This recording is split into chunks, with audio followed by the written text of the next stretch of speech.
Thanks for the support as a channel member, Felix Schwer. If in doubt, throw some money about. Another 100 million or so spent.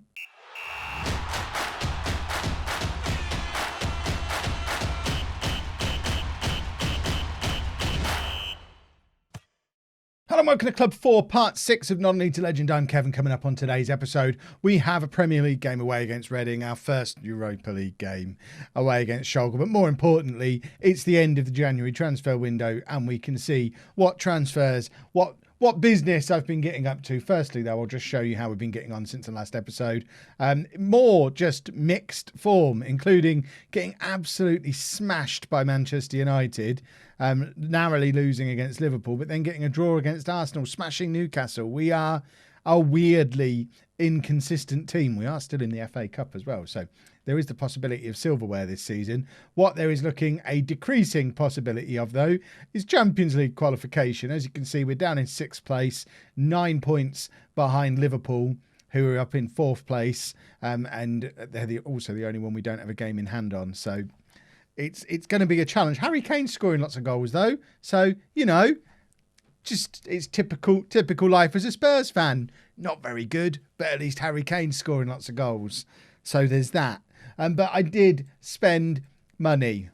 Lots of money has been spent. Some of it sensible, some of it you might argue not so.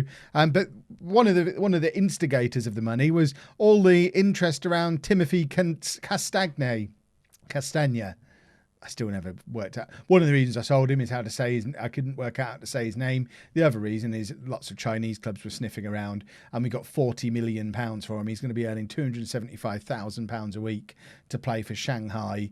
And to make a profit on a player who's 31 and wasn't really getting in our team regularly seems like a pretty solid piece of business to me. And we've replaced him with a proper right back, Yukiya Kawamata, who is a German international. Good German name there. German international, 2 caps, 3-star current ability, 4-star potential ability, but he's a proper right back and he's young, which is good.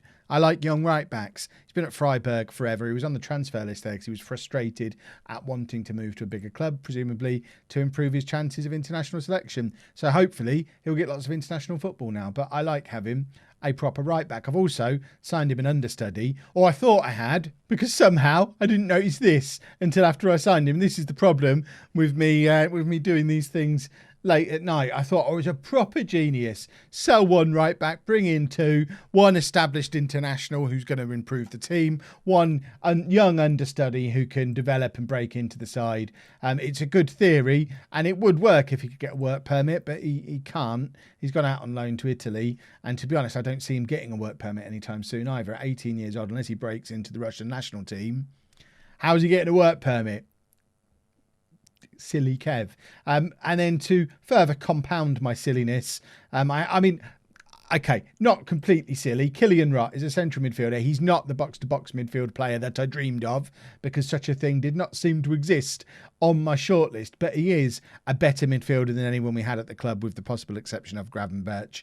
He's done all right. 4 appearances. What? 4 apps, 1 goals, and 2 assists, and a 7.4 average in his first 4 games for the club is, I call that a good signing, even though he is pretty similar to what we already had at the club, but a better version of it and younger and already a full French international. So hopefully will turn out to look like a good signing, just to prove that there weren't any decent box-to-box midfielders on my shortlist. Because I know people will say, Kev, you should have signed a box-to-box midfielder. These were my choices. If we sort that by current ability, we could have spent, well, we didn't have £122 million. We didn't have £115 million or £164 million. We didn't want to sign a 29-year-old who is currently playing for West Brom. And we didn't, I guess we could have signed Gudger, but for £45 million for Gudger to play him out of position, we could play Fotheringham there. Fotheringham's already a better version of that. So yeah, there were no box-to-box midfielders, so I've had to make do with what I could, and this is the team that it now kind of assembles into looking like. And Rock can sort of do box-to-box midfield. He'll learn over time. He'll be fine. We'll be fine. We need to win the FA Cup, the Europa League, and hope not to get fired. That's the long-term plan. So this is the team for the game against Reading. We've got Francisco in goal. That's not been a big decision I've made. Pickford is injured. Well, he's got the flu, I think, or cold. At home with a cold. Bless his cotton socks. So Francisco comes in, so I hope he plays well and forces Pickford out of the team, because I've lost patience with Pickford. Sessignon, Banfalvi, Van Hoesten and Milenkovic at the back. Gravenberch and Rott in midfield. Sancho, Gibbs-White, Hudson-Odoi and Harry Kane up front, who, as previously mentioned, is scoring really rather a lot of goals. 15 goals from 23 appearances. This Harry Kane fella, one to watch. If you're playing Football Manager yourself, here's a name you might not have heard. Harry Kane, quite a good goal scorer. See if he's in your save and see if he's any good there too, because I think I've unearthed a gem and I'm very proud of it. Team talk. See, we're 9th for form. That is pathetic. Pick up where you left off last time out, because last time out was the big win against Newcastle. It might just be a change in our form. I mean, what we've found is, and I feel like this is a problem I've had in saves in the past. Is that the guy we tried to sign from Celtic in the summer for Barnsley? I think it might be. We can absolutely smash the smaller teams. We are clearly one of the better teams in the division. But when we play against the big teams, we just come a little bit unglued. And I think we had this problem with home last year. And the only solution is either ride it out, which is easier said than done when you're Spurs and the board are expecting success. There's Rott showing just how good he is again. I think that's gone down as a Kane goal. In fact, has Kane snatched it and been offside, the silly goose, because it was going in anyway? It's been disallowed. Let's have a look from the replay. Rott hits it. Is it going in from Rott? We need Hawkeye again. I mean, Kane's deflected it further into that corner, so it was definitely going in. He didn't need to touch it, silly bear. But we can either ride it out and just keep doing what we're doing and accept that over time we'll get better at doing what we do and our younger players will get better and we'll eventually become better than those bigger teams. Or I try and outthink myself and do tactical shenanigans and go into some of these games against the bigger and better clubs with a more defensive mindset, trying not to lose 5-1 against Manchester United. But it's so against how I want to play football that I'm loath to do it, and it could lead to me getting sacked. What could also lead to me getting sacked is losing against Reading, because, I mean, Francisco's not doing himself any favours for forcing Pickford out of the team there, is he? Getting beaten at the near post without even attempting to make a save is just really, really poor. Let's have 10 minutes of passion before half-time. And when was the last time I was sacked in non-league to legend? I don't think it's happened for a few years. Van Hoesten grabs an equaliser, a very important equaliser just before half-time. His 5th goal of the season. It shows how much we've brought our set-piece usefulness over from Barnsley. I'm very capable of getting a few big lads and getting them to score some free kicks. There's no special set-piece instruction. I guess I have a tendency to pick big lads and people who can take good free kicks. Right, passionately, time for everyone to dig in.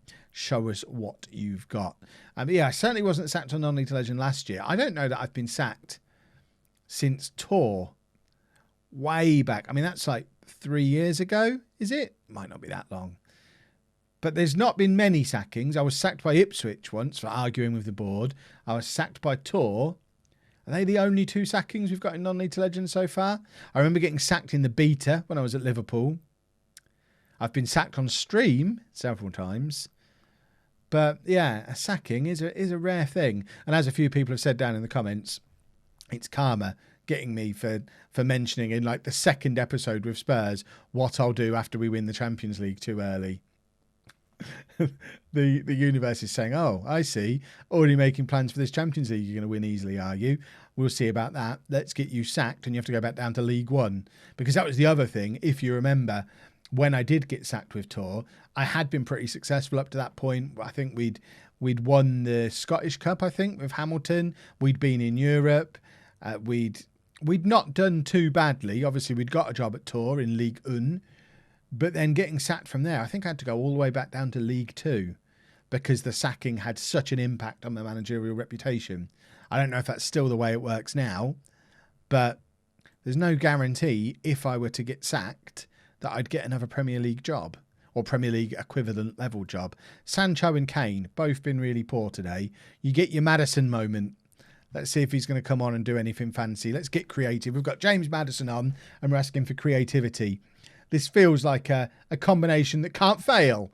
Orlando comes on for Kane as well and still nothing. So let's take Gibbs-White off and bring Dele Alli on and just keep throwing the absolute wealth of attacking talent that we've got at this team. Demand more. Somebody do something. We've got so many good attacking players and they just didn't turn up again. This is becoming more and more problematic. How long until I get dragged into the board's office for the dreaded, you need this many points from this many games, you idiot? Probably if we don't win this game against Schalke now and get knocked out of the Europa League. Can I just say, though, big thanks to the support I'm getting from the Spurs fans on Twitter. Chapman is tuned in to the tactical requirements of this team. 913 likes. This formation is looking handy. 735 likes. The fans love me, even though we're really poor. Oh, hang on. If we scroll a little bit, we were shocking today. Absolute disgrace of a result. Just got back home from the match. Wish I'd stayed at home. Well, I don't like Davidson, Rakoto or Luca Reed. Shared by James Warren, Tottenham supporter spokesperson. What James Warren needs to do one. Was he the one sharing these as well? Ah, James. Right, a big old shuffly shuffle to try and get some goals out of this team. Pickford comes back in goal. That's not part of the shuffly shuffle, but everything you see further ahead of that absolutely is. So we're dropping Gibbs-White back into central midfield because apparently he can play there. Lots of people were telling me he could play there back when they were trying to get James Maddison into the team. But obviously I ignored it because I didn't want an excuse to play James Maddison. But we can play Dele Alli there. It's fine. We'll drop Gibbs-White back into the midfield. He might be the answer. It's the deep-lying playmaker that we need. Haidara comes back in to play as the box-to-box midfielder. Hudson-Odoi swaps over to the left wing where Jadon Sancho plays. They both want to play there. Hudson-Odoi can have a go today and we'll drop Sancho. Ali comes in. Correa comes in as an inside forward on the right-hand side, and we do keep Harry Kane in the team because at least he scores goals, unlike every other striker at this club. Mason Greenwood's listening to this just thinking, boss, you've not even put me on the bench. You're paying me £350,000 a week and you haven't even put me on the actual bench. Well, that's why, Mason, because apparently you're not as good as a striker as Dele Alli is. Where did it all go wrong for Mason Greenwood?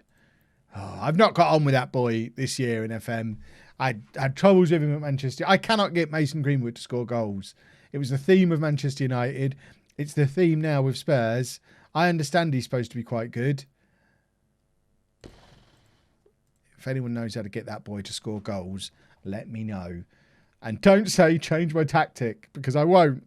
I refuse. I want to play this tactic. I like it. It's fun. Hudson-Odoi's injured.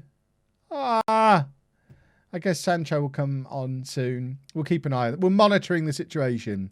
I don't really want to reward Sancho with coming straight onto the pitch. Correa's done well there. I've not really given him much of a chance at all yet. So maybe he'll be the answer. Maybe he'll come into the team and be the creative force that we need. I suggest he probably won't, but you never know. Harry Kane hits the inside of the post from the corner from Correa. And yeah, I mean, it was an attack, which is nice. We seem to be creating more than they are because they've not had a shot yet. Gibbs-White, tough tackling central midfielder, always knew he was. Wins the ball back in midfield. Haidara, back to Gibbs-White.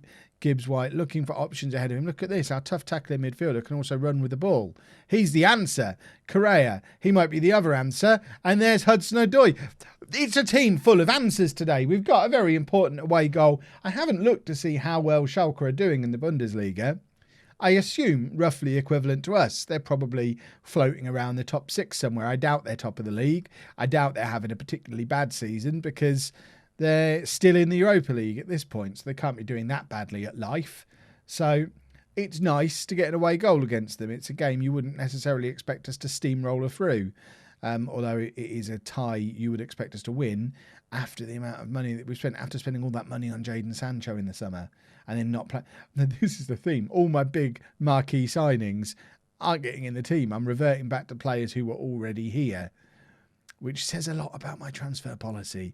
Banfalvi, he's been a good signing. Correa now, looking for options ahead of him, finds Milenkovic in a crossing position, but plays it into Correa instead, who ends up sort of letting it go back out to Milenkovic. Kane flicks onto Hudson-Odoi. Sessegnon is there. Sessegnon scores. Ryan Sessegnon is a good football player.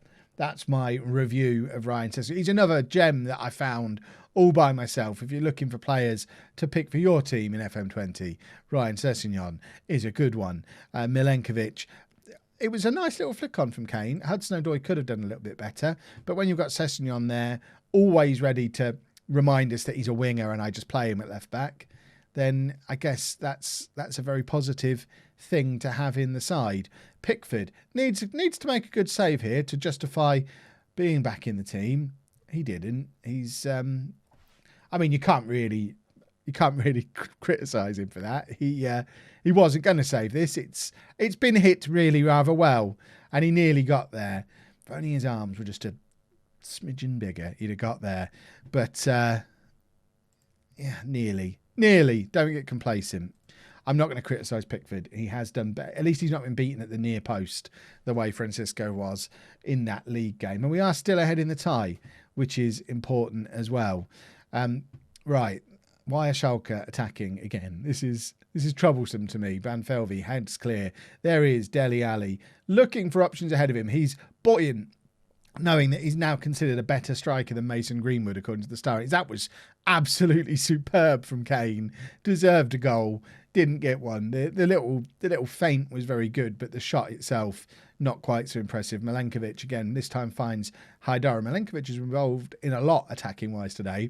Bearing in mind he's a centre back playing out of position, that's not too bad. Dele Alli, acres of space, grabs our third goal. Also, coincidentally, his third goal of the season. It's a lovely finish. Who's that fella having a lovely little dance? I think that's Harry Kane. We want to see this. I mean, the goal's nice to see on the replay, but that's Kane there. Is he the one who has the lovely little dance after this? Watch him. Is he going to dance? Dance, Harry, dance. No, it's this guy. Number 8, Correa. Correa's the dancer. Either way, it's lovely stuff. I think I probably should take Hudson-Odoi off. I've just remembered that he's injured. The problem is he's been our best player, obviously enjoying playing on his actual correct side of the pitch. Interestingly, my assistant manager is saying bring on David Kidd. I'm not going to play Kidd on the left side of midfield. What I'm going to do is put Sessegnon up there. But that is interesting that Jadon Sancho, as far as my assistant manager concerned, not happy with him at all. Banfelvi's picked up a knock. We're just going to take him off straight away. We'll put Milenkovic into the middle. We've got Kawamata on the bench, so we can quite easily make that change. So new fullbacks for the final half hour of this game. I am going to drop a little bit of praise because after we played so poorly against Reading, it is nice to see a half decent performance. The one downside is that Kane isn't playing very well, so we can bring Orlando on for him. There's an argument, bring on James Maddison and play Dele Alli up front, who is apparently the second best striker at the club now, according to those star ratings we looked at a minute ago. But I've got to show faith in Orlando. It was only a couple of episodes ago where I was so excited that I had my Brazilian wonder kid who'd scored on his international debut, and I think it's all gone to his head because since then he's been useless. Gibbs White finds Orlando and nods it down beautifully, and Dele can't quite...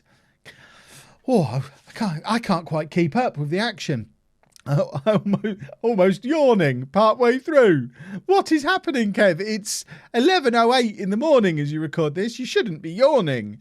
Gibbs White plays back to Kidd. Kidd, awful, just hopeless, aimless ball forward, has left us under a little bit of pressure here, and I think he owes it to his teammates to get us out of trouble. He didn't, and that goal is directly led from just an aimless thump forward from Kidd. I mean, if you're going to just hit it a long way, at least hit it a long way up there. Don't hit it a long way diagonally so it actually doesn't go very far. It still didn't make it as far as the centre circle.